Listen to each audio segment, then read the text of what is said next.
Today we have the reading of B'reisheet. Today is October 6, 27 of Tishri, 5779, 2018. Today we're going to start the first portion in the Hebrew Parashah. The name of this portion is B'reisheet. It's in the book of Genesis, chapter 1, and we're going to read to chapter 6. 6 chapters. Are you ready for that? This is my favorite portion. It's the most important portion of the Bible, in my opinion. So we're going to do this reading in 7 aliyot according to our custom. First aliyah, Yamot George Petty ben Abraham Avinu likro b'Torah.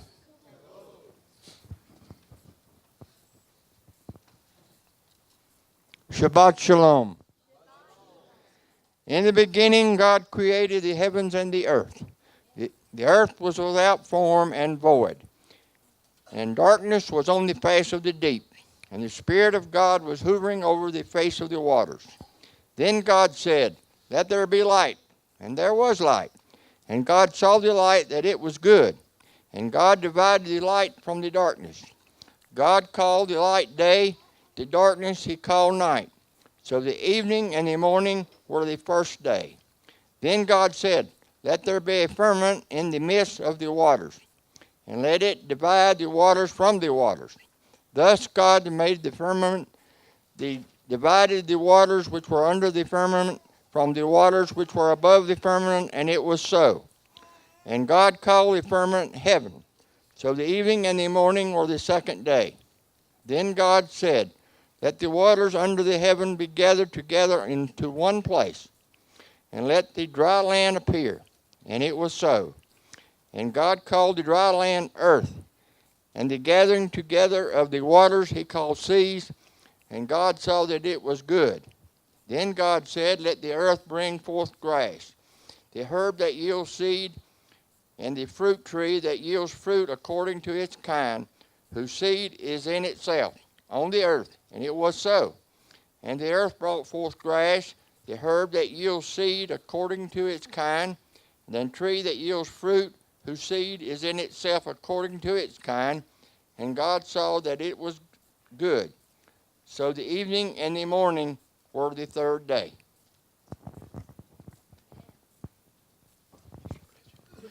Aliyah number 2. Yamot David Nelson ben Abraham Avinu likro b'Torah.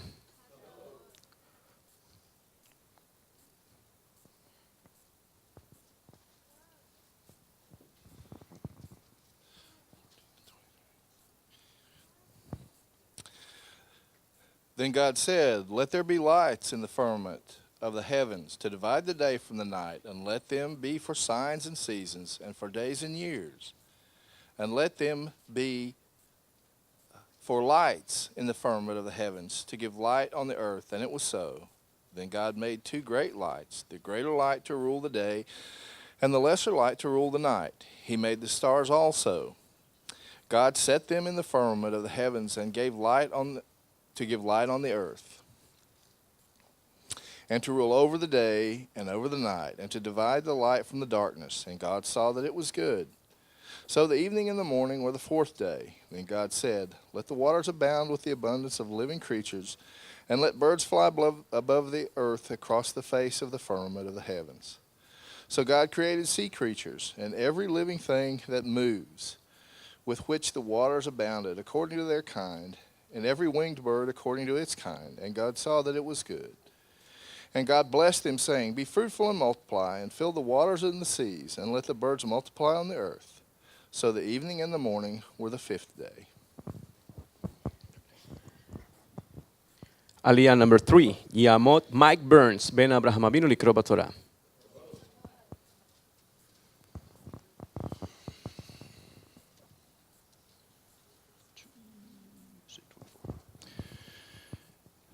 Then God said, "Let the earth bring forth the living creature according to its kind, cattle and creeping thing and beast of the earth, each according to its kind." And it was so. And God made the beast of the earth according to its kind, cattle according to its kind, and everything that creeps on the earth according to its kind. And God saw that it was good. Then God said, "Let us make man in our image, according to our likeness. Let them have dominion over the fish of the sea, over the birds of the air, and over the cattle, over all the earth, and over every creeping thing that creeps on the earth. So God created man in his own image. In the image of God, he created him, male and female. He created them. Then God blessed them, and God said to them, "Be fruitful and multiply. Fill the earth and subdue it. Have dominion over the fish of the sea, over the birds of the air, and over every living thing that moves on the earth." And God said, "See, I have given you every herb that yields seed, which is on the face of the earth, of all the earth, and every tree whose fruit yields seed. To you it shall be for food. Also to every beast on the earth, or of the earth, to every bird of the air, and to everything that creeps on the earth, in which there is life, I have given every green herb for food." And it was so. Then God saw everything that he made, and indeed it was very good. So the evening and the morning were the sixth day.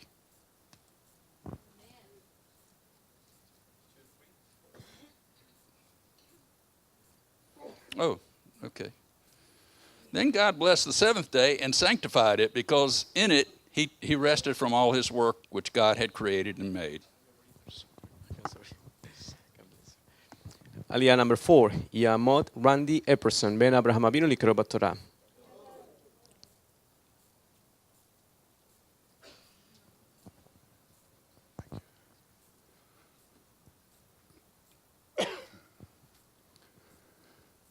This is the history of the heavens and the earth when they were created.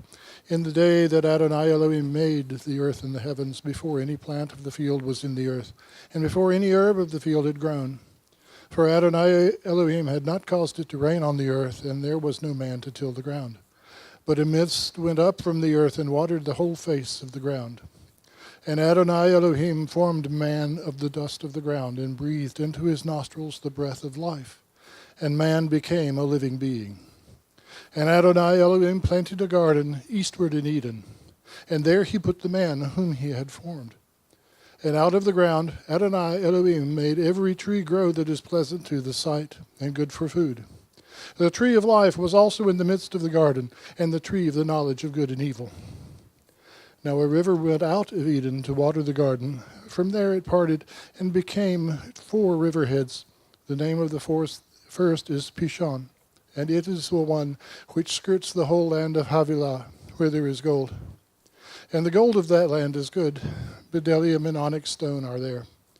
And the name of the second river is Gihon. It is the one which goes around the whole land of Cush. The name of the third river is Hiddekel. It is the one which goes toward the east of Assyria. The fourth river is the Euphrates. Then Adonai Elohim took the man and put him in the garden of Eden to tend and keep it. And Adonai Elohim commanded the man, saying, "Of every tree in the garden you may freely eat, but of the tree of the knowledge of good and evil you shall not eat. For in the day that you eat of it, you shall surely die." And Adonai Elohim said, "It is not good that man should be alone. I will make him a helper comparable to him."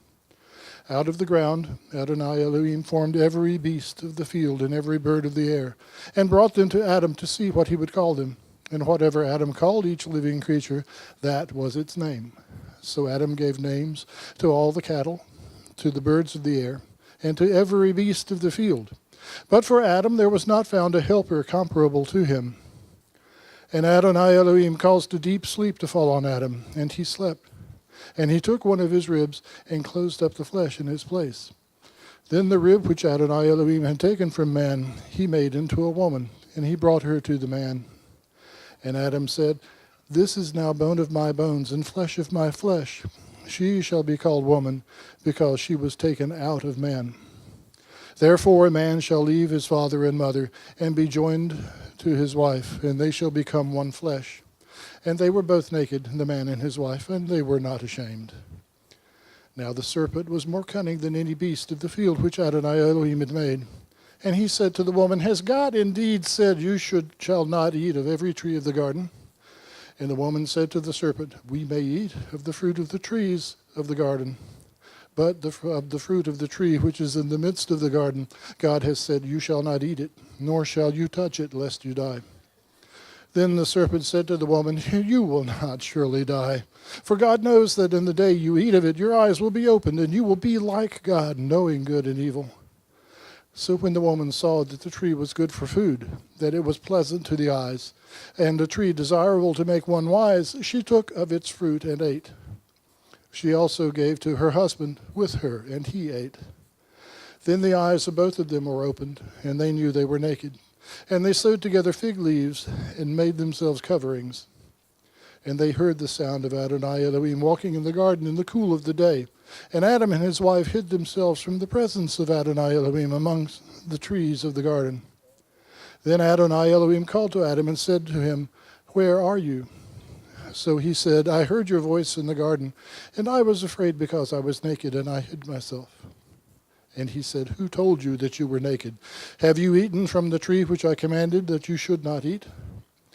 The man said, the woman whom you gave to be with me, she gave me of the tree, and I ate. And Adonai Elohim said to the woman, what is this you have done? The woman said, the serpent deceived me, and I ate. So Adonai Elohim said to the serpent, because you have done this, you are cursed more than all cattle, and more than every beast of the field. On your belly you shall go, and you shall eat dust all the days of your life. And I will put enmity between you and the woman, and between your seed and her seed. He shall bruise your head, and you shall bruise his heel. To the woman he said, I will greatly multiply your sorrow and your conception. In pain you shall bring forth children. Your desire shall be for your husband, and he shall rule over you. Then to Adam he said, because you have heeded the voice of your wife, and have eaten from the tree of which I commanded you, saying, you shall not eat of it, cursed is the ground for your sake. In toil you shall eat of it all the days of your life. Both thorns and thistles it shall bring forth for you, and you shall eat the herb of the field. In the sweat of your face you shall eat bread till you return to the ground. For out of it you were taken, for dust you are, and to dust you shall return. And Adam called his wife's name Eve, because she was the mother of all living. Also for Adam and his wife, Adonai Elohim made tunics of skin and clothed them.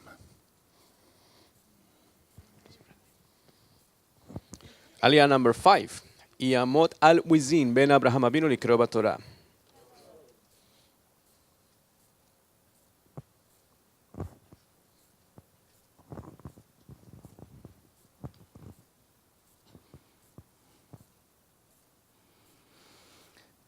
Then Adonai Elohim said, behold, the man has become like one of us to know good and evil. And now, lest he put out his hand and take also of the tree of life and eat and live forever. Therefore Adonai Elohim sent him out of the Garden of Eden to till the ground from which he was taken.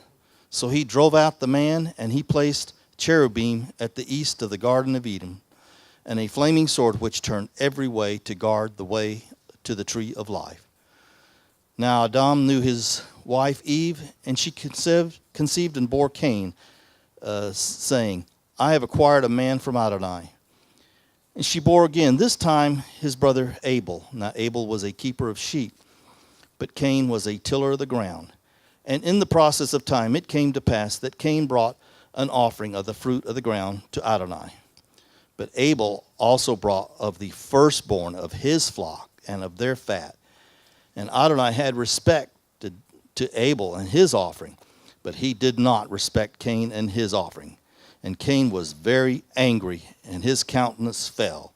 So Adonai said to Cain, why are you so angry, and why has your countenance fallen? If you do well, will you not be accepted? And if you do not do well, sin lies at the door, and its desire is for you, but you shall rule over it. Now Cain talked with Abel his brother.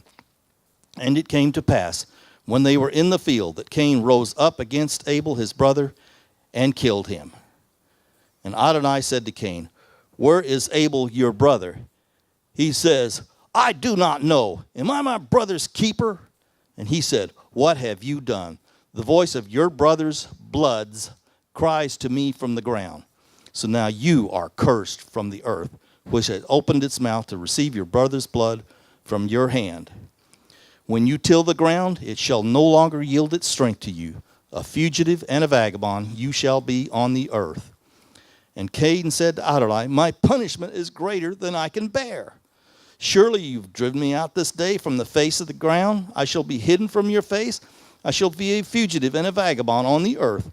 And it will happen that anyone who finds me will kill me. So Adonai said to him, therefore, whoever kills Cain, vengeance shall be taken on him sevenfold. So Adonai set a mark on Cain, lest anyone finding him should kill him. So Cain went out from the presence of Adonai and dwelt in the land of Nod on the east of Eden. And Cain knew his wife, and she conceived and bore Enoch. And he built a city and called the city after the name of his son Enoch. To Enoch was born Irad, and Irad bore Mehujael, and Mehujael begot Methushael, and Methushael begot Lamech.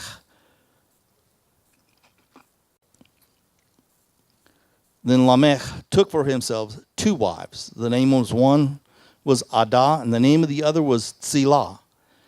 And Adah bore Yabal. He was the father of those who dwelt in tents and had livestock. His brother's name was Yuval. He was the father of all those who play the harp and the flute. As for Tsilah, she also bore Tubal-Cain, an instructor of every craftsman in bronze and iron. And the sister of Tubal-Cain was Naamah. Then Lamech said to his wives, Adah and Tsilah, hear my voice, wives of Lamech. Listen to my speech, for I have killed a man for wounding me, even a young man for hurting me. If Cain shall be avenged sevenfold, then Lamech 77-fold. And Adam knew his wife again, and she bore a son and named him Seth. For God has appointed another seed for me instead of Abel, whom Cain killed. And as for Seth, to him also a son was born, and he named him Enosh. Then men began to call on the name of Adonai. עלייה number 6, יעמוד ג'ון מקליין בן אברהם אבינו לקרוא בתורה.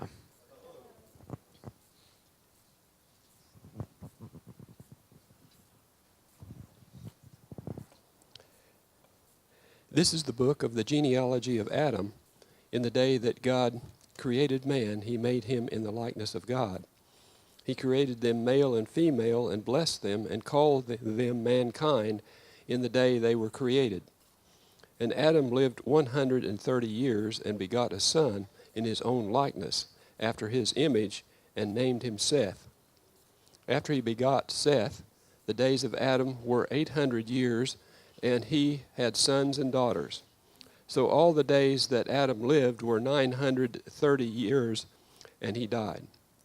Seth lived 105 years and begot Enosh. After he begot Enosh, Seth lived 807 years and had sons and daughters. So all the days of Seth were 912 years, and he died. Enosh lived 90 years and begot Canaan. After he begot Canaan, Enosh lived 815 years and had sons and daughters. So all the days of Enosh were 905 years, and he died. Canaan lived 70 years and begot Mahalalel. After he begot Mahalalel, Canaan lived 840 years and had sons and daughters. So all the days of Canaan were 910 years, and he died. Mahalalel lived 65 years and begot Jared. And after he begot Jared, Mahalalel lived 830 years and had sons and daughters. So all the days of Mahalalel were 895 years, and he died. Jared lived 162 years and begot Enoch. After he begot Enoch, Jared lived 800 years and had sons and daughters. So all the days of Jared were 962 years, and he died. Enoch lived 65 years and begot Methuselah. After he begot Methuselah, Enoch walked with God 300 years and had sons and daughters. So all the days of Enoch all the days of Enoch were 365 years. And Enoch walked with God, and he was not, for God took him. Methuselah lived 100. See, that's it.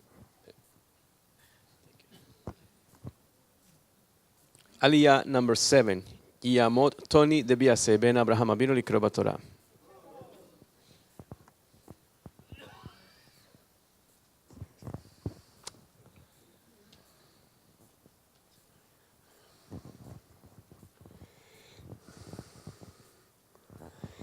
Methuselah lived 187 years and begot Lamech.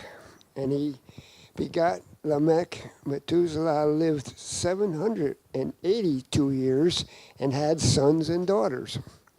So all the days of Methuselah were 69 years, and he died. Lamech lived 182 years and had a son. And he called his name Noah, saying, "This one will comfort us concerning our work and the toil of our hands, because on the ground which Adonai has cursed." Amen. After he begot Noah, Lamech lived 595 years and had sons and daughters. So all the days of Lamech were 777 years, and he died. Nice number. And Noah was 500 years old, and Noah begot Shem, Ham, and Japheth. And it became to pass when men began to multiply in the face of the earth, and daughters were born to them. And the sons of God saw the daughters of men, that they were beautiful, and they took wives for themselves of all whom they chose. And then Adonai said, "My spirit will not strive with man forever, for he is indeed flesh, yet his days shall be 120 years. There were giants on the earth in those days, and also afterwards, when the Son of God came into the daughters of men, and they bore children to them. These were the mighty men who were of old men of renown. Then Adonai saw that the wickedness of man was great in the earth, and that every intent of the thoughts of his hearts were only evil continually. And Adonai was sorry that he had made man on the earth, and he was grieved in his heart. So Adonai said, "I will destroy man, whom I have created from the face of the earth, both man and beast, creepy things and birds of the air, for I am sorry that I have made them." But Noah found grace in the eyes of Adonai. Reading of the מפטיר. יעמוד קווין הדריק בן אברהם אבינו לקרוא בתורה.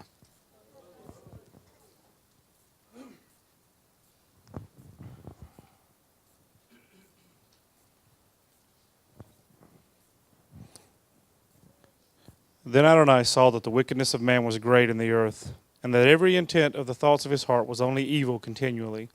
And Adonai was sorry that he had made man on the earth, and he was grieved in his heart. So Adonai said, "I will destroy man whom I have created from the face of the earth, both man and beast, creeping things and birds of the air, for I am sorry that I have made them." But Noah found grace in the eyes of Adonai. The reading of the הפטרה. ברוך אתה אדוני אלוהינו מלך העולם, אשר בחר במבין טובין ורצה בדברי חן הנאמרים באמת. ברוך אתה אדוני הבוחר בתורה ובמשה עבדו ובישראל עמו ובנביאיהם העם בצדק. Blessed are you, Adonai our God, King of the universe, who chose good prophets and was pleased with their words which they spoke in truth. Blessed are you, Adonai, who chose the Torah, Moses his servant, Israel his people, and the prophets of truth and righteousness.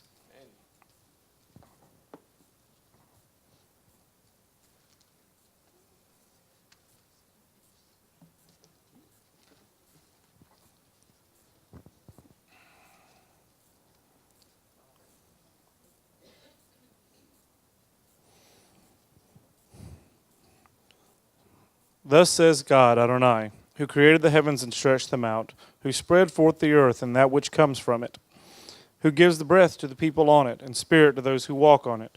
I, Adonai, have called you in righteousness, and will hold your hand.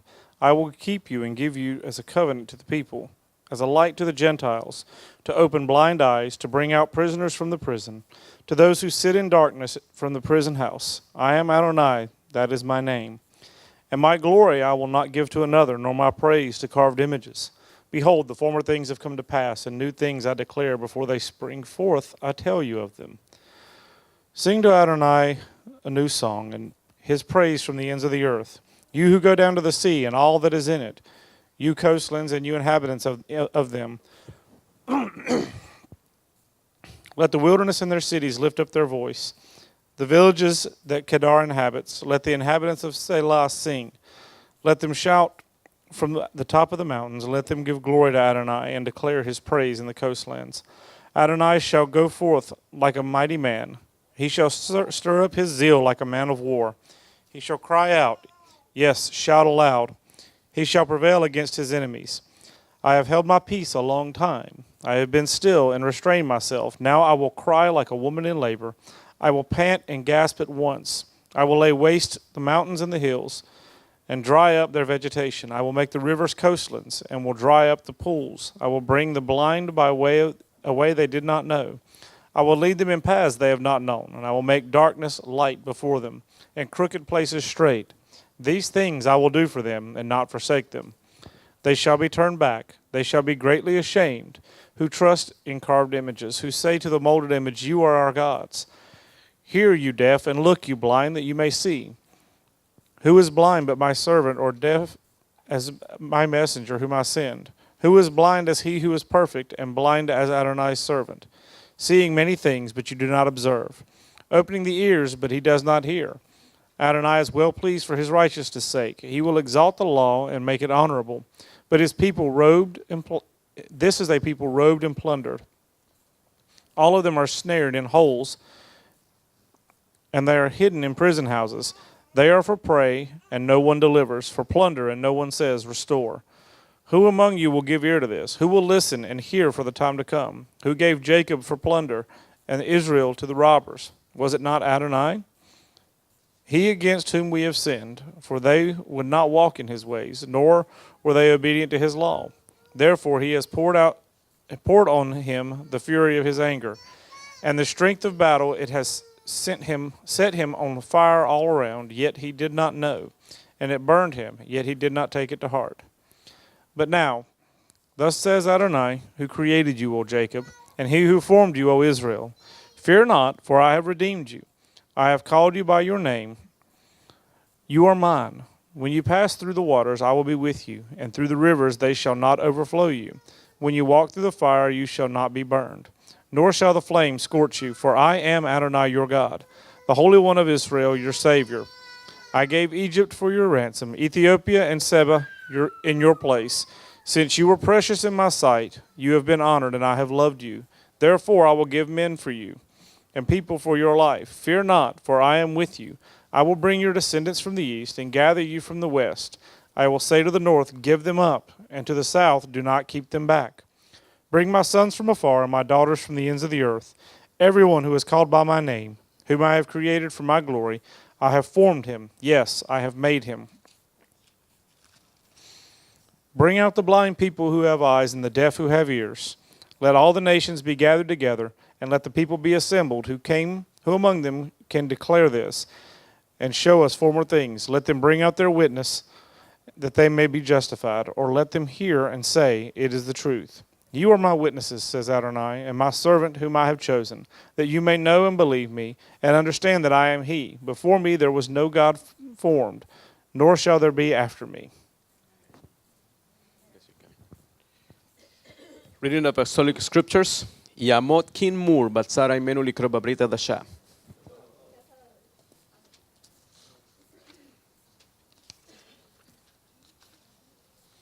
ברוך אתה אדוני אלוהינו מלך העולם, אשר נתן לנו את דברי המשיח ישוע בדברי השליחיו. ברוך אתה אדוני נותן את דברי המשיח ישוע. Blessed are you, Adonai our God, King of the universe, who gave to us the words of Messiah Yeshua and the words of his apostles. Blessed are you, Adonai, giver of the words of Messiah Yeshua.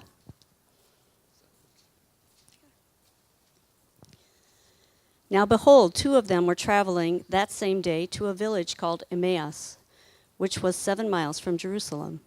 And they talked together of all these things which had happened. So it was while they conversed and reasoned that Yeshua himself drew near and went with them. But their eyes were restrained so that they did not know him. And he said to them, "What kind of conversation is this that you have with one another as you walk and are sad?" Then the one whose name was Cleopas answered and said to him, "Are you the only stranger in Jerusalem? And have you not known the things which happened there these days?" And he said to them, "What things?" So they said to him, "The things concerning Yeshua of Nazareth, who was a prophet, mighty in deed and word before God and all the people, and how the chief priests, our rulers, delivered him to be condemned to death and crucified him. But we were hoping that it was he who was going to redeem Israel. Indeed, beside all this, today is the 3rd day since these things happened. Yes, and certain women of our company who arrived at the tomb early astonished us. When they did not find his body, they came saying that they had also seen a vision of angels who said he was alive. And certain of those who were with us went to the tomb and found it just as the women had said, but him they did not see. Then he said to them, "O foolish ones and slow of heart, to believe in all that the prophets had spoken.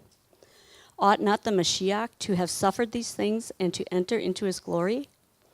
And beginning at Moses and all the prophets, he expounded to them in all the scriptures the things concerning himself.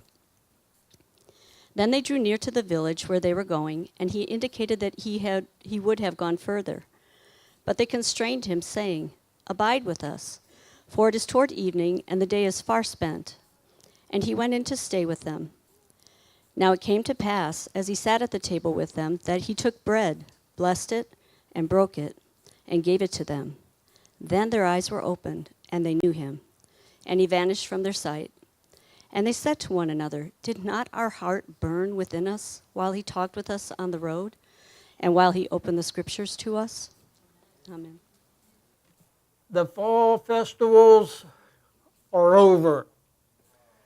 And we begin a new cycle. There comes a special wisdom in walking in the ancient ways. There is a maturity that comes that's hard to describe, but it's a maturity that we gain over the years. And so we want you to be involved in the cycles of life, the way we walk. On your bulletin, you'll notice the readings for next week. Okay? This is a lot of reading, divided up into 7. You have a goal of so much a day. And this will take you through all of Scripture from Genesis to the Revelation. Okay? So there it is. We start Genesis 6:9 through 11:32. We got these big, long readings. And then Joshua, and then the Psalms, and then in Matthew. Well, the book of B'reisheet lays foundations. That's what you want to think about when you think about Genesis. Genesis lays foundations. It's a very, very important book. We can hardly do more than to give it our best in reading, in meditating, in applying its age-old truths and principles to our lives.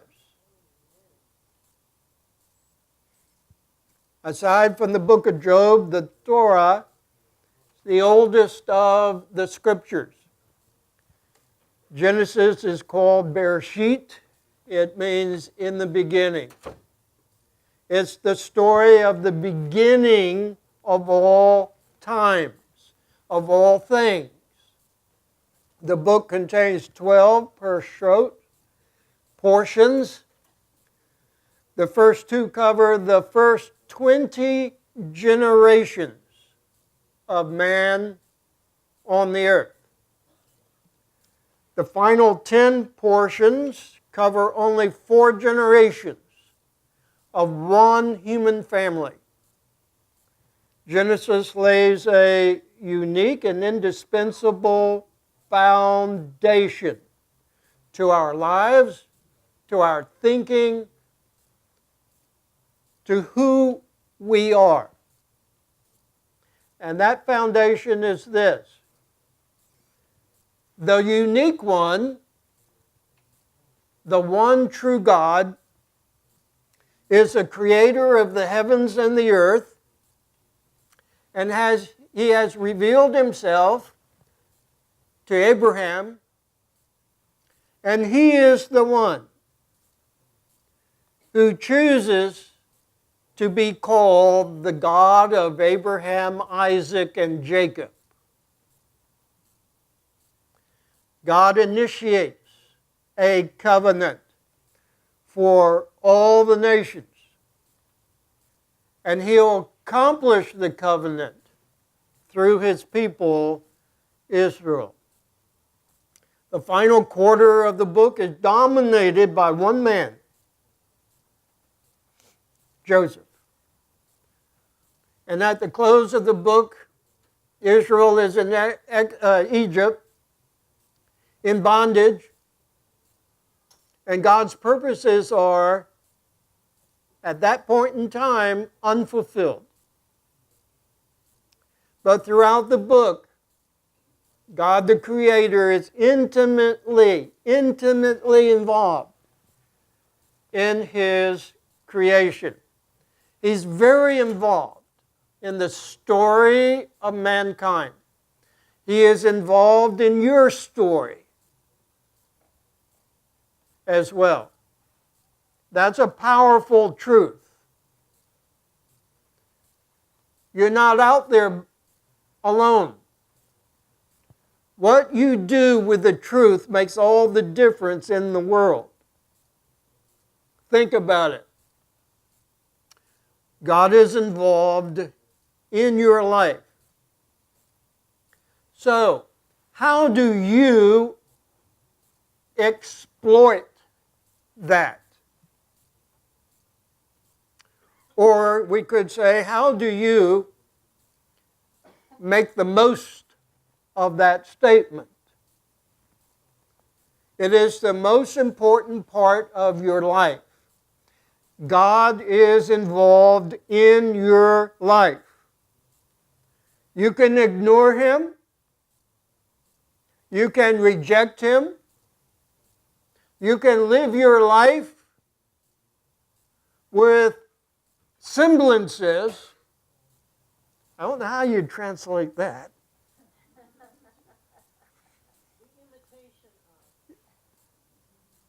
Semblances of spirituality.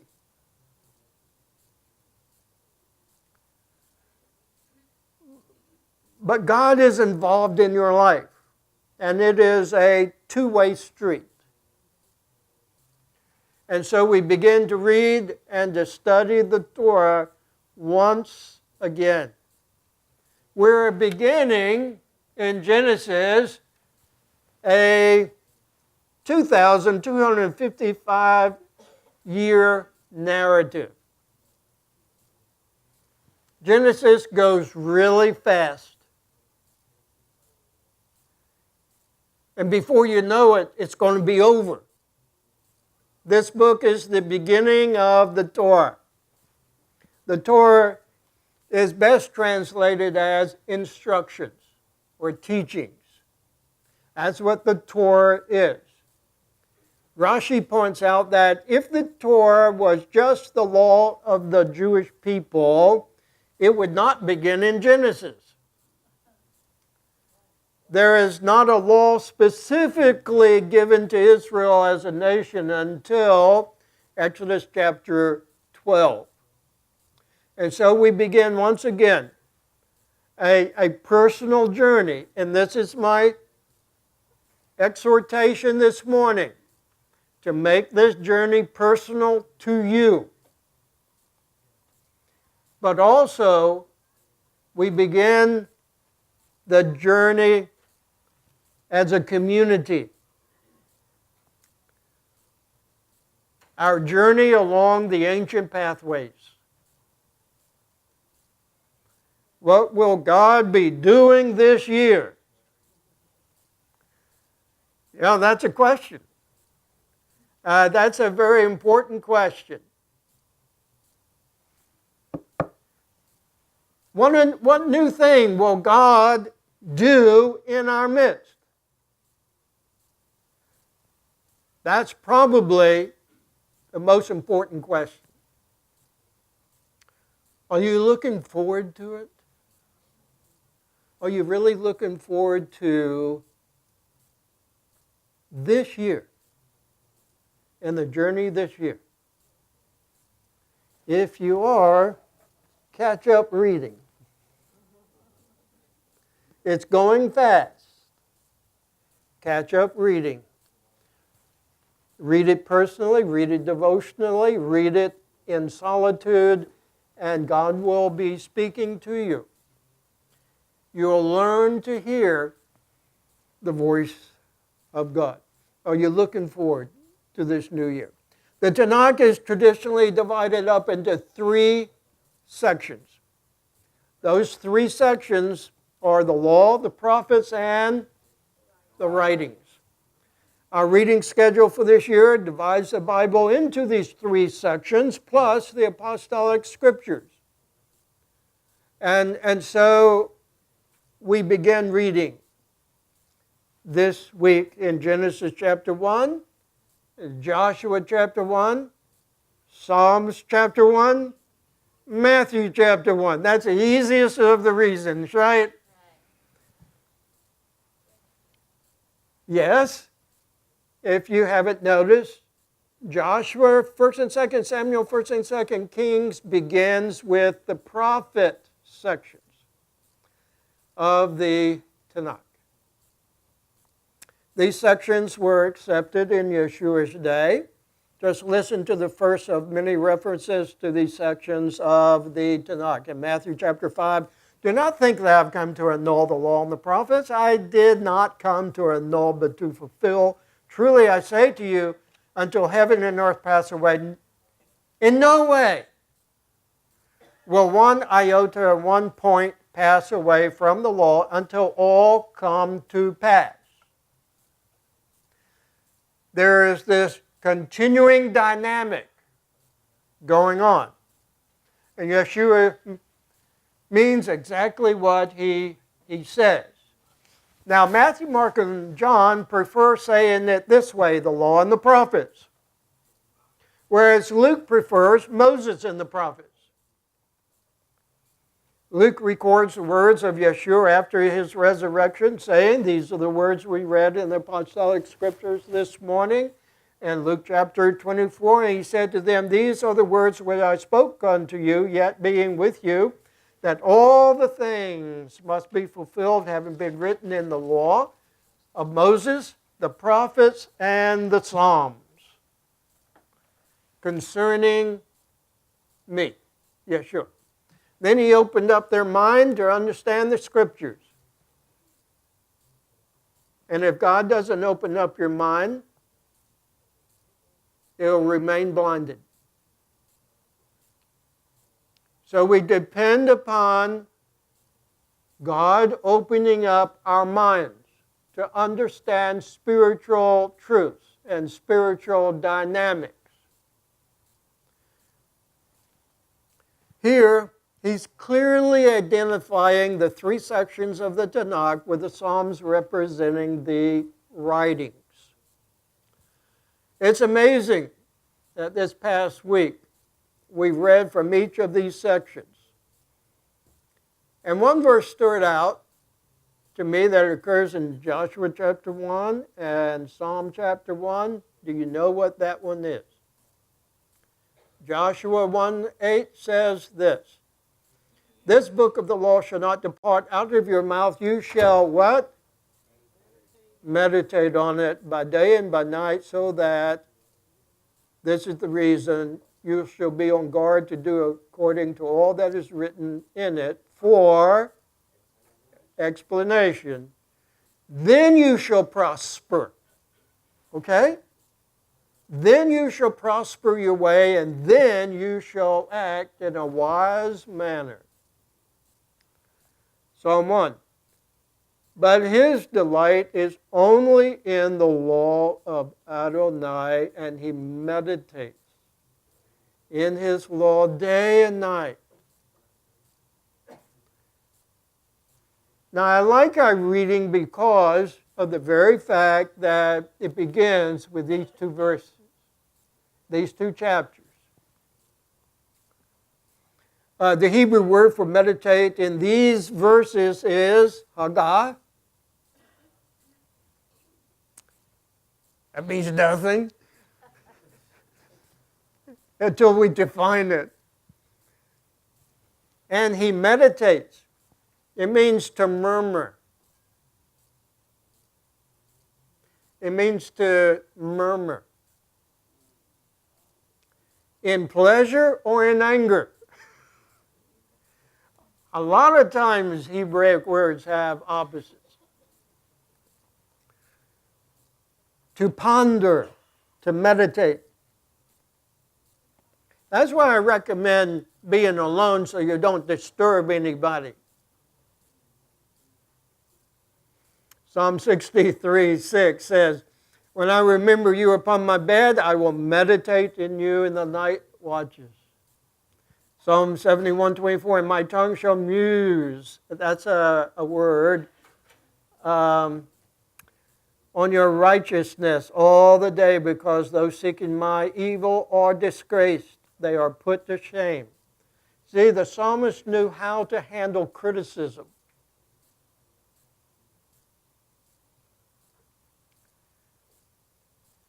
And it's God who puts our accusers to shame. Oh, I can't get on. I got to stick to the path here. Psalm 77:12. I will also meditate on all your works and muse on your doings. This last verse actually has two words. Two words for meditate. And the first one is hagah. And the second one is selah, which means to ponder, converse with yourself. You ever talk to yourself? That's what it is, converse with yourself. And hence, aloud. It's like talking to yourself out loud, to muse. Someone has compared this to a cow. Chewing, yes, chewing its cud. Some other verses that use this Hebraic word are, evening and morning and at noon I'll pray and cry aloud, and he shall hear my voice. In this verse it is translated as pray. Pray out loud. Pray as a murmur. Psalm 105 says, sing to him, sing praises to him, talk of all his wonderful works. Here it's talk. I will remember, Psalm 143. I will remember the days of old. I think on your works. I muse on the work of your hands. See, these verses also use both of these Hebrew words together. And so it's like a double exhortation. Two very similar words in Hebrew, we're exhorted over and over and over again to muse, to meditate, to converse with yourself. And here is where questions come in.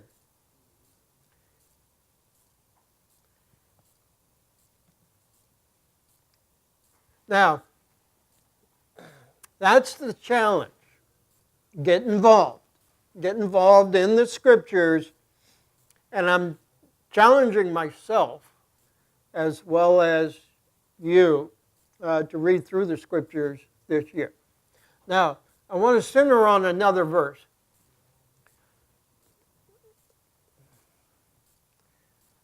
I really am halfway through. There's a key verse on the family. And I like to center on that, Genesis chapter 2, verse 24. Therefore, application word, okay? He's applying it. A man shall leave his father and mother. There's a lot of different aspects of a man leaving his parents. And shall cleave to his wife. A lot of different aspects, dynamics of cleaving to one's wife. And they shall both become one flesh. It is said by the rabbis that God created man a perfect being, both male and female. There was no companion for Adam in the garden. So God took a side from Adam, like taking half of Adam, and created and formed Eve. To Adam, he gave most of the testosterone. And to Eve, he gave most of the estrogen and progesterone. Eve became a nurturing woman. Adam became a strong and able-bodied man. And so it is to this day. Messiah refers back to the beginning when asked about the divorce of a man and a woman united in marriage. Oh, it's found in Matthew 19. You knew that. But answering, he said to them, have you not read that he who created them from the beginning created them male and female? For this reason, a man shall leave his father and mother, cleave to his wife, be joined to his wife, and the two shall become one flesh. So that they're no longer two, but one flesh. Therefore, application word, what God has joined together, let no man separate. The most basic unit in society or in this community is the family. The most basic relationship within the family is the husband-wife relationship, not the parent-child relationship. This is the God-ordained rock bed foundation of a biblical family. The husband leaves father and mother in order to form a new decision-making family. The husband must then learn how to cleave to his wife. How do I do that? It's the same word that's used in the commandment toward our relating to God. It says, the commandment says, cleave to God. Same word. We cleave to each other in the same way. Again, it's different from the parent-child relationship. The parent-child relationship is very close and very important. but it's never described as one flesh or cleaving. The child will grow and leave the home, but the husband and wife relationship is to continue on as at the beginning. You see, the beginning sets the standard. The beginning is where we go back to when we drift away. Our society has a way of reversing things. Many ways of reversing things from Genesis in our day and time. However, one of those ways is to put the parent-child relationship as central. But when the last child leaves, there is this thing that is called the empty nest syndrome that particularly impacts the wife. And in many scenarios, the husband and wife look at each other and they think, now what? It's just you and me now. And both wake up to the reality that there isn't much there anymore. Often both have lived for their children or lived for their jobs or lived for themselves and have not invested what it takes to build a strong relationship with each other. Many couples honestly dread the thought of that time coming. Deep down. They have become strangers in their own home after all of those years. And Psalm 11:3, if you were to choose one verse, summarize Genesis. If the foundations be destroyed, what can the righteous do?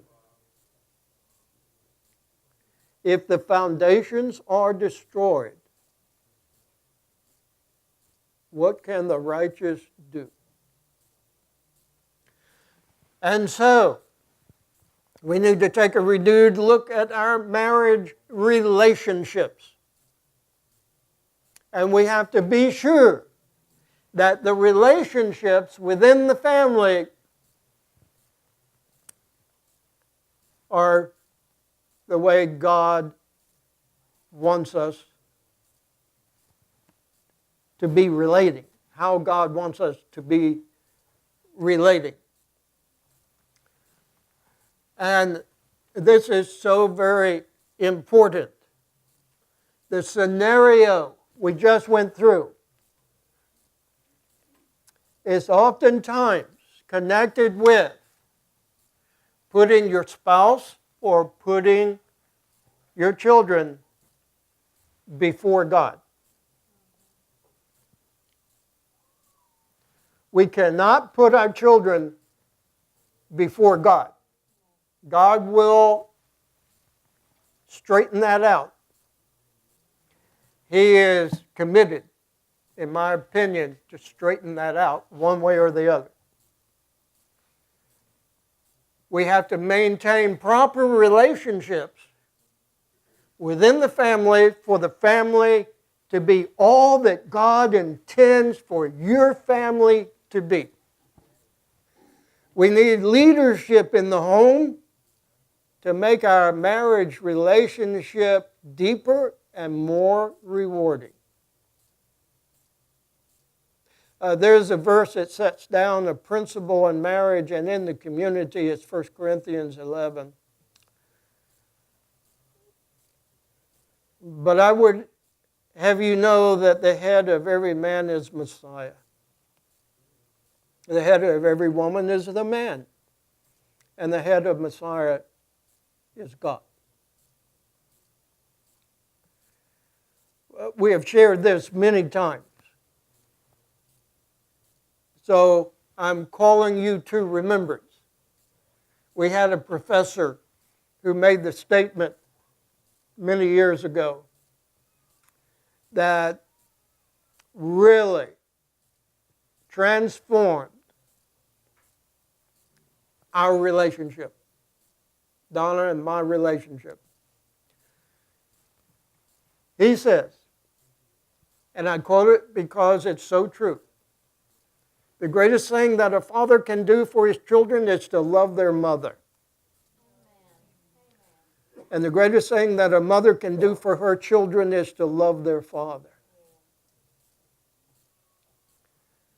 There is a saying, the best way to be a good father to your children is to be a good husband to their mother.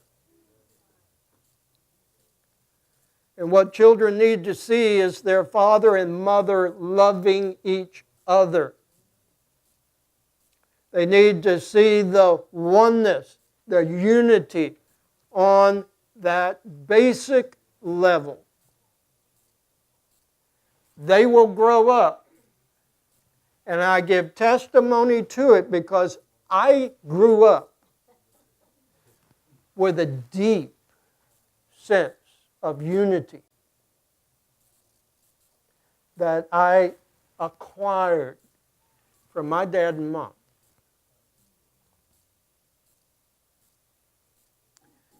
And how else will they learn what is truly, what it is to be truly a loving husband if they don't grow up seeing it? How else will they learn what it is to be truly a loving wife? They see it. And when they see it, they embody it. It becomes a part of them. And so God has given to us all a blueprint for our marriage in this one concentrated verse. Here we see three simple points. Leave, cleave, weave. I can see why one person would say that every problem in a marriage can be traced back to a violation of one of these three simple commands. It's the blueprint.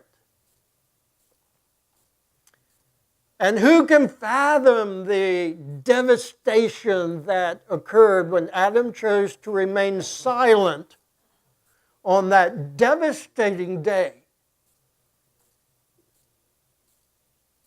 And instead of Adam being the head of his newly formed family, he went silent. He went silent when Eve was discussing those things with Hasatan. It's so often the silence of the man that gets the family in trouble. And so man chose to rebel, chose to dethrone the King of Kings. Adam willfully rebelled against God's authority. He thought that God was deceitful. But Adam was a representative of mankind. But wait, didn't Eve sin first? The lie was planted in her mind. The snake was wise. Dropped a suggestion in her mind. And Eve began to think, it's good for food. A delight to the eyes. And besides, it'll make me wise. And yet it was through Adam, the head of the family, that sin moved through humanity and even through creation. It was a catastrophic fall, and would touch every part of creation. Man would progress so quickly downhill that God had to bring a great flood to wipe them all out. But Noah found grace. Noah found grace in the eyes of the Lord. And then man would again exalt himself. And God would come down and scatter them throughout the earth. They would not be able to understand each other. However, God decreed that it was to be the men bearing the responsibilities and burdens of headship and leadership in the family. Refusing to exercise the leadership gave legal ground for Satan to set foot in the history of mankind. And so God sent forth His Son. Not His daughter. Even though He is neither male nor female, because He is a spirit, a pure spirit without body. His pure spirit inhabited a man's body to come and to dwell on the earth for a short period of time, to perfectly obey, to regain the lost ground, and to shed His blood unto death to atone for sin. The just for the unjust, the righteous for the unrighteous. The fellowship was broken.